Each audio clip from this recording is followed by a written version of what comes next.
Hello, friends. 2024 is coming to an end. It's time to wrap up all the memories and the lessons learned in this year. Take whatever we enjoyed and we feel is worth keeping, and then learn the lessons and move into 2025.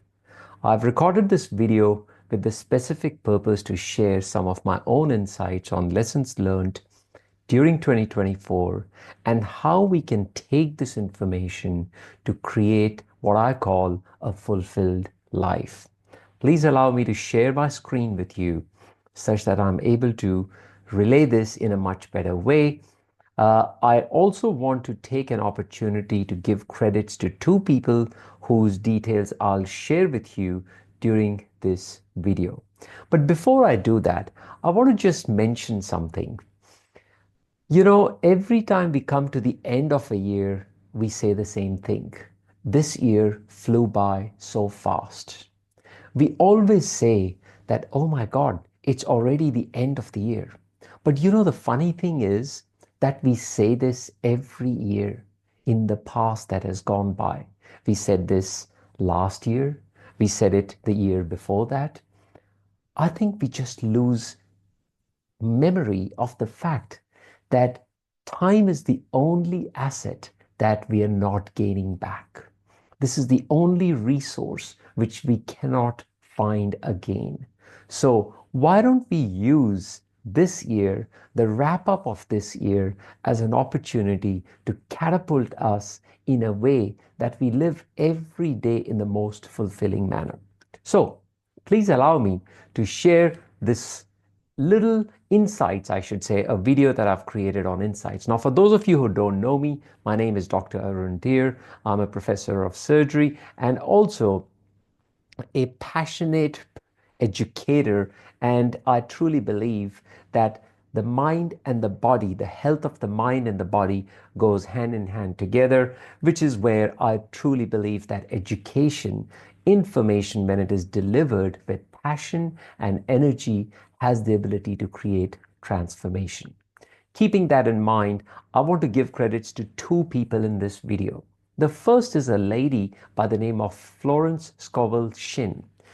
She wrote a book in the 1940s. This is not one of those books that you call a bestseller. But when I read this book this year, as you can see the image of on the screen, it's called The Game of Life and How to Play It. Friends, if I can say one thing to you, if you can get your hands on a copy of this book, profound insights, but I'll share with you what I learned. Florence talks about a framework of fulfilled life. Now, I have summarized this and I have simplified this, and I've also given it a little bit of my own twist in order to relay this to you. And the twist that I've given is coming from the space of science and also from the space of a holistic well-being practitioner. So imagine the framework is like that of a photo frame, which has got four edges.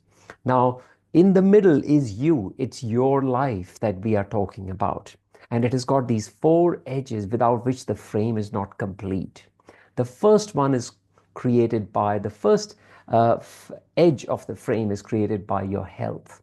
Now, as they say, health is our first wealth. If you're not healthy, I feel you may be a kind person, you may be a very loving person, a very compassionate person. It just gets that much harder to be able to practice those values. I'm not saying that they're mutually exclusive, but I feel that health is truly our first wealth. And by health, I mean not just physical health, I mean mental health as well. The next edge of the frame is that of wealth. And again, by wealth, I don't mean extreme opulence and luxury. I mean financial well-being. There is a term which is well known that financial well-being is correlated with fulfillment and satisfaction of many areas of an individual's personality. Next is that of love. The love that I talk about is not just the intimate love between two individuals. I'm talking about love between friends, between societies, between communities, between families. And this love is an essential element for us to feel that joy and fulfillment in life. And the last and perhaps the most important is, which is a reflection of self-love, is that of self-expression. Your ability to express yourself, whether it's by way of, say, public speaking, or it could be painting, or it could be singing or dancing, whatever your ability, your God-gifted abilities are there, you have have a need or a desire to express it. So, what is the winning equation? How does one start to put this framework together to actually create a winning equation? And I give credit for this equation to a guy by the name of David Baer, who I listened to by accident actually, and I found his content very engaging on podcasts on Spotify. So he says that desire plus non-resistance is equal to desired outcome. Now, this is critical to understand. Once again, we are all going to bring our own understandings and nuances into this equation, but what I loved about this equation was that many of us desire a particular thing. All right. And a desire is basically a tension that is created between where you are today and where you want to be. So you may be, say, in terms of, let's take the example of weight loss. You might be wanting to lose weight, but where you are, you're not happy about it. And where you want to be, that is the gap between that is a desire. It creates a tension. Now, desire plus non-resistance creates desired outcome. Let's have a look at it a little bit closer. As I just explained to you, desire is something which creates tension. Your desire to become wealthy is creating a tension, and it is causing you to look for answers. That's why they say in life, when you are facing what you don't want, what you want becomes clear. And this is really profound, that when you are in a situation where you are not getting what you want, or you're desirous of a different outcome, what you want, you're getting more and more clear about it. Let's look at the second part of the equation, which talks about non-resistance. Now, in order to understand non-resistance, you need to know what resistance is.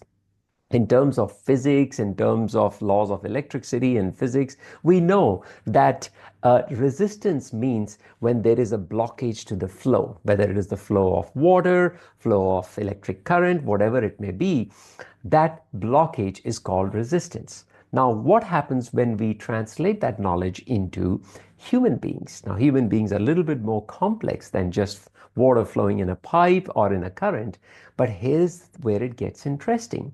Now, every individual faces resistance differently.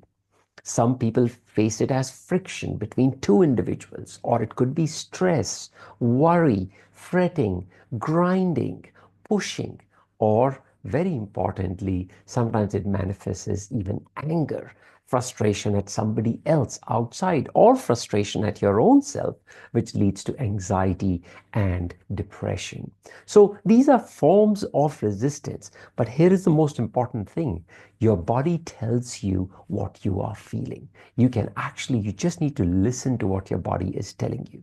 Now, the important thing to understand is that there are different layers of resistance. This is how I've come to understand it, and I've put it in an image for you to understand it a little bit better. There are four key layers of resistance. Starting from the most outer ring, the layer is that of limiting beliefs. Limiting beliefs means these are beliefs most commonly, it says that I'm not worthy, or I do not deserve to be loved, or it's more importantly, I can't do it. Generally, people say, I can't, I cannot, or I'm not able to do it. So they are naysayers rather than saying that I can do it. So that's called confidence, self-esteem. So that is what leads to limiting beliefs, is the first layer of resistance. The second layer of resistance is that of resentment. Resentment means somebody or some situation or something may have happened to you and you hold a grudge against them. A grudge is something, the easiest way to understand that is that you are driving a beautiful sports car on a freeway with the handbrake on. So it's constantly going to drain your energy and make you feel exhausted and lethargic without a drive. Next layer is that of blame. Blame means that I am going to be criticizing somebody outside of me or some situation outside of me for what I am experiencing, which means that I have given my responsibility away to somebody else. This is how people justify it, whether it is the government, whether it is the politicians, whoever. They blame them for their own situation. Well, the fact of the matter is that we can reclaim that responsibility. And the last and perhaps the most difficult one to understand is that of our core program. The way I have come to understand the core program is that this is your main driver. This is something that is driving every aspect of your being. We also call it the personality. Some people have a optimistic personality. Some people have a pessimistic personality. Core program is generally determined not just by what your parents taught you or what your teachers taught you. It is something that we carry with us. And the way I've come to understand it, and this may sound a little bit woo-woo, but actually it is not. This is how we have carried on intergenerational trauma. And scientific studies actually tell us that, individuals who were descendants of people who were in the concentration camps carry a different core program. Their belief systems is there in the genetics. And actually, this is scientifically validated. So, taking this information, how do we start to apply it in creating a fulfilled life? This is my work, and the way I have sort of, incorporated that, and this is what I do for my clients, for my patients who come to seek advice. I say, create a circle of fulfilled life for yourself. These are 7 areas of a fulfilled life, which are really something that every individual seeks. And write down over there the vision that you hold for yourself in that area. This worksheet, by the way, can be downloaded from my website. Just go to drarundhir.com and you'd be able to download it for free from there. So the 7 areas, starting with the physical health, mental health, financial health, vocation or your work, then is your social and family, progressing to spiritual health, and also your contribution to the world that you live in. Now, as a free gift, I'm going to be offering everybody who is listening to this video until the end of January, until 31st of January, this audio program, 7-step audio program that I've created called Change Your Story, Change Your Life. You can go to my website, as you can see the website address on www.drarundhir.com, and punch in the free code as you can see on the screen and download this audio program.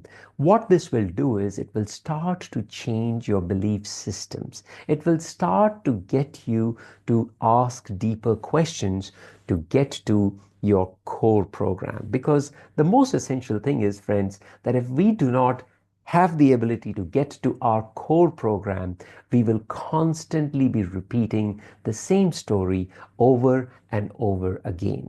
I urge every one of you who is watching this video to allow this information to create total transformation, not just transformation in the area of your physical health or financial health. It has to be a total transformation, which is what allows you to live a fulfilled life. With this, I want to thank you for your time, for your association, for following my work. And if you haven't already subscribed to my channel, please do subscribe, give it a thumbs up, and please share your thoughts in the comments so that I can make future videos that allows me to serve you better. Take care.